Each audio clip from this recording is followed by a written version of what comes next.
Bienvenidos, mi nombre es Karina Gómez, yo soy licenciada en psicopedagogía, especialista en discapacidad y esto es Educación Inclusiva.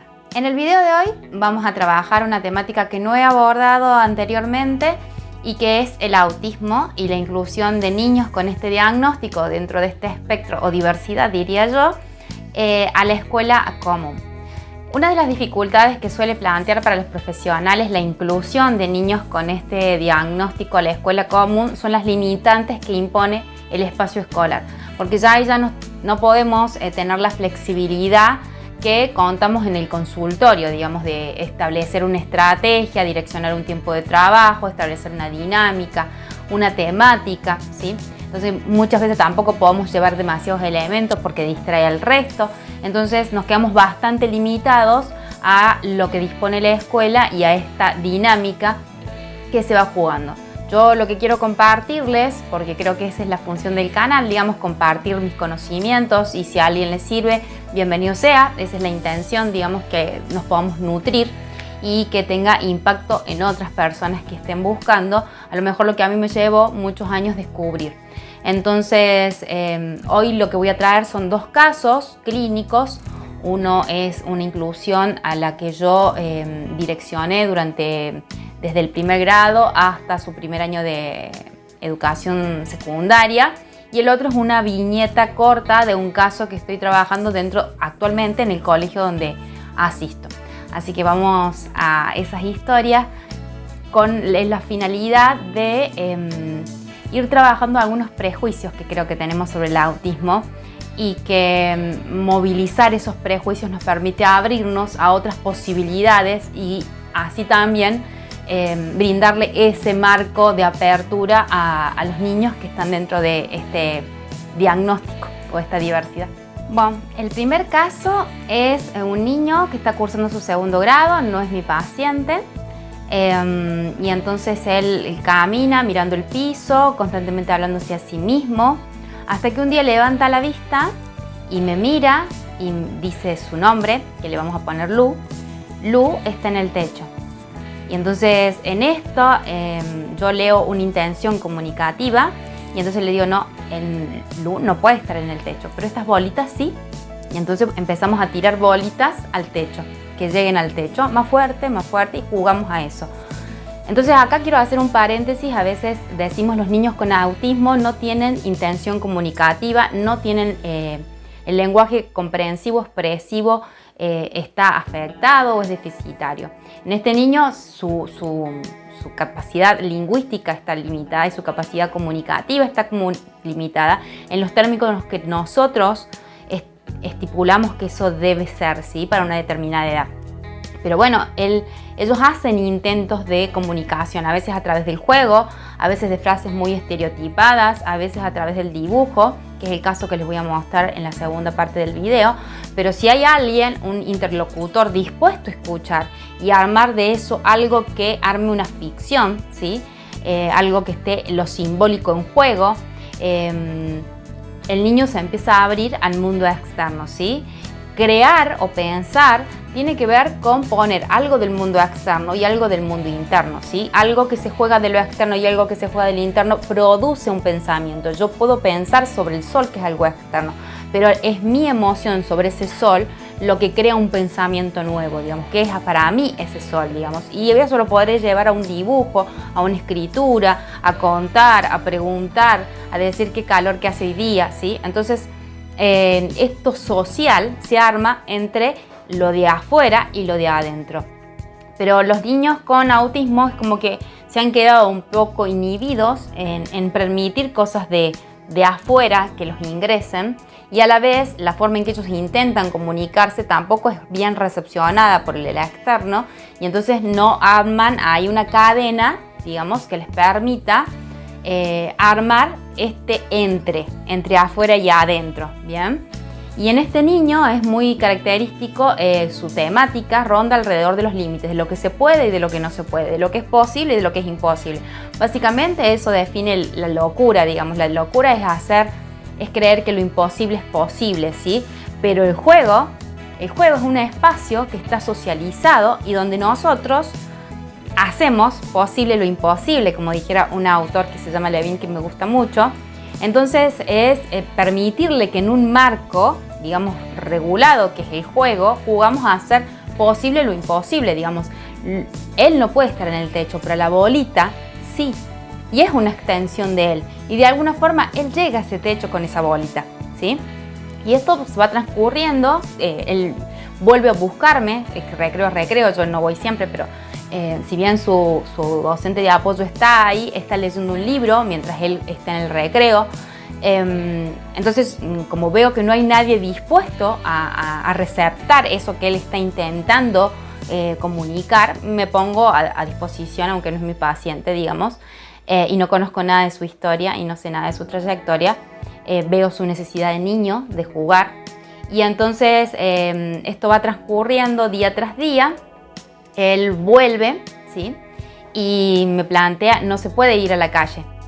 Y yo le digo, no, a la calle no, a la calle no, a la calle no, no, no. Y empiezo a hacer cada vez más gestos para que él mire hacia mi cara, digamos, empiece a enfocarse, a mirarme y que busque mi mirada y que busque mi cara, porque eso es lo que les cuesta también a los niños con autismo, hacer contacto visual. Y él empieza a mirar mis gestos porque lo entretienen, porque lo divierten. Y de ahí se empieza a acercar cada vez más cerquita, más pegado a mi cuerpo, busca mi cara, yo me escondo, lo asusto, él juega con la misma frase, siempre repite la misma frase y jugamos con eso. Él dice sí, a la calle sí, yo digo a la calle no, a la calle sí, a la calle. Y vamos a ir jugando, hasta que se acerca tanto que le empiezo a hacer cosquillas. Y él logra hasta a veces como abrazarse a mí mientras le estoy haciendo cosquilla. No está la intención de irse, está la búsqueda de esa cosquilla y ese afecto, digamos, que él siente, digamos, y que tiene que ver con esa capacidad humanizante del ser humano, digamos. Esto de darle afecto a través de un juego, de vincularnos de forma amorosa, de que yo juego a eso porque él quiere jugar a eso, digamos. No es algo que yo estoy buscando, pero es algo que me pongo como un papel en blanco para que él escriba su historia junto conmigo. Y entonces esto ha ido transcurriendo semana a semana. La cuestión es que ya él llega y me dice hola, me dice chao, y empieza este juego del sí bajarse a la calle, aunque ahora incluyó la vereda y me dice en la vereda sí, en la calle no.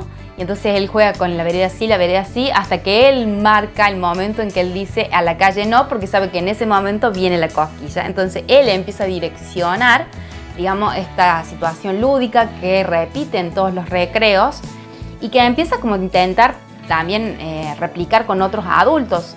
Lo importante de que haya otro adulto que juegue a eso con él, y como yo no soy su terapeuta tampoco puedo ir a dar indicaciones, pero sí lo he hecho con algunas docentes, y hay muchas veces mucha dificultad en los adultos para ponerse a jugar como un niño en pleno de un recreo mientras todos te miran y parece que fueras, no sé, como loco.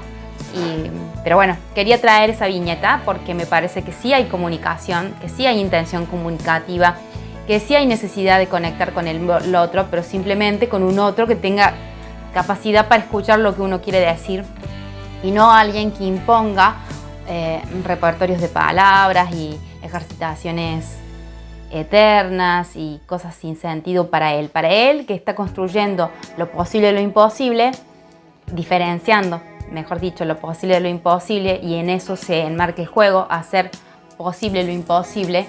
Es muy importante que encuentre más personas dispuestas a jugar ese juego. El segundo caso es un paciente que le vamos a poner también un varón. Yo lo acompañé desde su primer grado hasta el primer año de la secundaria, logré alfabetizarlo. Mucho de lo que ustedes ven en el canal fue una búsqueda de personal y profesional, digamos, para poder alfabetizarlo. El método global surgió con él. El método global mixto, en el enfoque que yo trabajo, y bueno, mucho de lo que yo he ido adquiriendo en las formas de trabajar el cálculo y las ciencias y todo así bien concreto, con materiales bien visibles, tuvo que ver con este caso que fue como un puntapié inicial para entender de que los niños que presentan problemas en el aprendizaje generalmente son más visuales, y el efecto visual que crea el objeto les permite retener en su memoria, que es precaria, mucho más tiempo la información y los ayuda a organizarse, digamos. También les permite usar distintas memorias, la memoria kinestésica, la memoria visual, a veces si el objeto hace ruido, la memoria visual. También les permite centrar su atención porque son vistosos, no es lo mismo un papel en blanco que muchas veces nos llama la atención o que te puede tener distractores atencionales que un objeto que convoca. Y bueno, y eso fue y que permite la experimentación también para experimentar el cálculo, para experimentar la lectoescritura, digamos, y las hipótesis en la práctica, digamos. Y bueno, este caso lo voy a ir contando a través de sus dibujos, pero viene con el mismo sentido del anterior. En este caso, el dibujo fue la forma de entablar un diálogo acerca de sus emociones, ¿sí? Lo que había en este caso era había mucha necesidad de trabajar sus emociones, muchos miedos, muchas inseguridades, y lo vamos a ir viendo pero en imágenes. Lo que podemos ver acá es un bicho bolita invertido. Lo que se ve en forma de rectángulo son las patitas. Este nene tenía un interés restringido, si se le quiere llamar así, en los insectos. Lo que yo puedo visibilizar ahí es que era su propia fragilidad, lo que él simbolizaba en los insectos. A partir de trabajar sus miedos en juegos que realizábamos en el patio, vamos abordando el miedo a la muerte, el miedo a lastimarse, el miedo a que no te acepten, digamos, él distintas temáticas las va trabajando en el juego, en el patio del recreo, y otras las va trabajando en el dibujo. Acá vemos cómo él se simboliza a sí mismo fragmentado, por un lado su cerebro, por otro lado su cabeza y por otro lado su cuerpo. Luego de un año de trabajo en este proceso de inclusión, ya aparece un vínculo conmigo y aparece él reflejado en el dibujo, que antes eran solo insectos, entonces empieza a aparecer su propia persona. Lo que él significa acá es Rigo, ese pájaro de la película, que es único, que está en extinción y que él lo deja en libertad, y ahí estamos los dos jugando con Rigo. A final de su primer grado ya está alfabetizado con este método global mixto, y bueno, y esta es la carta que me escribe y pone Loro. Su nombre también empezaba con L, y entonces como que hace ahí un desfasaje y se identifica con la liberación que le produce este proceso que ha ido haciendo él de poder liberar todo lo que estaba contenido, que lo llevaba a tener crisis de enojos, de tirar cosas, de romper, de querer escaparse del colegio. Ya en su tercer grado aparecen las construcciones en 3D, digamos, las hace en papel. En el hecho de ir trabajando el cálculo, las proporciones, la multiplicación, empiezan a aparecer estas construcciones. Lo primero que hacemos es una construcción de un cubo, que él me dice cómo hago para construir un cubo, y a partir de eso diseñó pero un montón de personajes en donde ya hay vida, digamos, ya no es el plano 2D del papel inmóvil, sino que acá ya hay vida. En ese momento ya empieza como a centrar un interés amoroso en mí, digamos, ya es como que todo ese afecto que yo le fui dando, digamos, como que lo empieza a devolver. Me crea una revista de peinados en donde están todos los accesorios que yo puedo usar y todos los peinados con los que él me ve embellecida, porque en realidad yo no me pintaba ni me peinaba tanto para ir al colegio, pero él me ve toda embellecida. En eso hay una caracterización de su propia madre, que sí era muy coqueta y que la había perdido en el transcurso de su primer grado, entonces va poniendo algunos aspectos del afecto maternal en mí. Acá ya vemos construcciones que empieza a experimentar él para salir de ese papel tan frágil y hacerlas más duraderas en el tiempo. Tenemos una botella, después otro que hizo con goma eva, uno que hizo con cinta y distintos papeles de papel crepe, papel blanco, ¿sí? Y son pingüinos. Ya acá empieza a aparecer esa sensación de frío, de falta de amor que le empieza a vivir en el círculo familiar, digamos, una familia bastante rígida, digamos, que no le permitía experimentar afecto. Y que también este diagnóstico de autismo hacía que, bueno, que entendieran de que él era así, de que él no lo afectaba estar solo, y en realidad sí había una gran afectación por estar solo. Involucra a su abuela en estas creaciones, en donde él, los pingüinos, empieza a investigar todo sobre los pingüinos, y bueno, algunos ya los empieza a vestir para cubrir esta sensación de frío. Ya en su cuarto grado va a seguir con la temática de los pingüinos y va a aparecer estas producciones sumamente tiernas y dulces, digamos, y con un trazo muy regulado, sin pasarse de los bordes, digamos, cómo él ha ido aceptando los límites y cómo se ha ido constituyendo en relación al plano gráfico si comparamos con sus primeros dibujos. Acá el uso de la perspectiva, él dibuja a su propio profesor, digamos, como reflejado en un celular y como que si él se mirara a su propia mano, esto de empezar a ponerse en el lugar del otro y desde la perspectiva del otro empezar a mirar el mundo.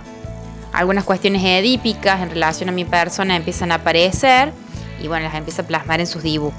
Acá es un relato de una historia que él la dibuja y yo le escribo, digamos, todo lo que era la historia para intentar entender qué le está pasando en su mundo interno, porque él no lo podía comunicar por palabras todo organizado, pero sí encontrar este medio de comunicación a mí me permitía entender qué es lo que le estaba pasando a él y cómo actuar y cómo llevar la conversación o los juegos, porque me permitía entrar a ese mundo interno que era a veces inaccesible. Acá soy yo, que estoy dibujada como Blancanieves, véase la relación que existe con el frío de los pingüinos, y bueno, se termina casando con uno de los enanos, que era él, digamos. Ya hacia su quinto grado aparece el libro que crea de su propia historia de vida, inspirado en el libro de Rubius, y bueno, ahí pueden ir viendo las viñetas. Por ejemplo, en esta es la tapa, yo he tapado su nombre y él le ha escrito, que no se ve, era muy clarito el trazo,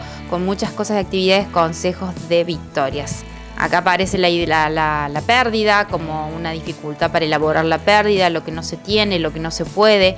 En esta vamos a ver como un índice donde va a contener la Biblia de los niños, los canales de internet y cómo sacarlo de la máquina de la garra. La máquina de la garra son esas máquinas que tienen muñecos y con una especie de garra sacan, y bueno, él estaba muy entusiasmado por sacar algo de ahí, pero esta sensación de pérdida, de frustración, de impotencia aparece, digamos, en estas temáticas que le empieza a trabajar a partir de quinto grado. Aquí sale para colocar la foto. Acá aparecen sus intereses, por ejemplo, si te gusta YouTube, si te gustan los Simpsons, es mejor que ver, me gustó, no me gustó, es para captar los intereses de los otros. También quería como hacer encuestas. Y empieza a aparecer de manera paralela su canal de YouTube, él empieza a subir videos, empieza a descargar programas para editar videos y empieza a subir sus videos jugando, hablando temas, probando comidas, etcétera, etcétera. Está la cuestión de la privacidad, en donde no quiere que que nadie acceda a su historia, digamos, es como esta barrera casi a veces infranqueable que él ponía, digamos, que le servía para protegerse. Veamos la temática de los insectos muy indefensos. Y bueno, y cómo él todavía esta cuestión de la fragilidad frente al otro, de no tener esta autoestima, este sostén emocional, va a seguir repercutiendo, digamos, y bueno, en menor medida, mucho más controlado, mucho más simbolizado, pero sigue dando vuelta. Cabe aclarar que su familia, de los 7 años que yo cursé con él, tuvo 3 psicólogas nomás en 3 años, y todas diferentes.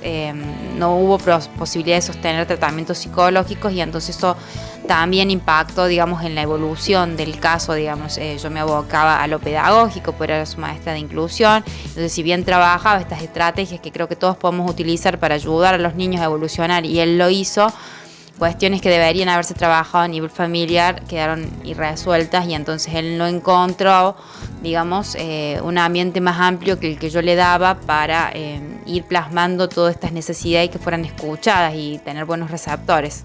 Acá finalmente va a ver el secreto de la garra, es que te quiere robar todo tu dinero, es como que una desconfianza hacia el otro, digamos, que es lo que empieza él a plasmar, digamos, en sus vínculos. Y acá da una técnica que la había visto en un canal de YouTube, como para sacar los muñecos que él quería. Y bueno, acá bueno, ella empieza él a hacer sus propios memes, digamos, con imágenes, y esto de buscar editores y de empezar a usar las tecnologías, lo que se va a empezar a perfilar hacia su 6º grado. Y daba de dejar, digamos, de necesitar que yo escriba para él hacer sus propias escrituras y en formas muy sintéticas y muy visuales. Y bueno, eso ha sido todo por hoy. Espero que les haya gustado, que sea de utilidad, que tomen alguna herramienta que les pueda servir o por lo menos que puedan reflexionar sobre algunos prejuicios que tenemos y cuando tenemos prejuicios limitamos a nuestros estudiantes a su desarrollo porque el límite ya lo hemos impuesto nosotros mismos. Trabajar con estos niños implica abrirse a un montón de posibilidades porque la diversidad de hoy, cultural, social, está trayendo cada vez más de este tipo de desfasajes o de diversidad dentro de la infancia. Y si bien hay necesidad de que trabajemos, digamos, para tener infancias más saludables y que podamos promover aprendizajes más armónicos, también tenemos que trabajar con estos niños que ya están desarrollados o perfilados con ciertas características.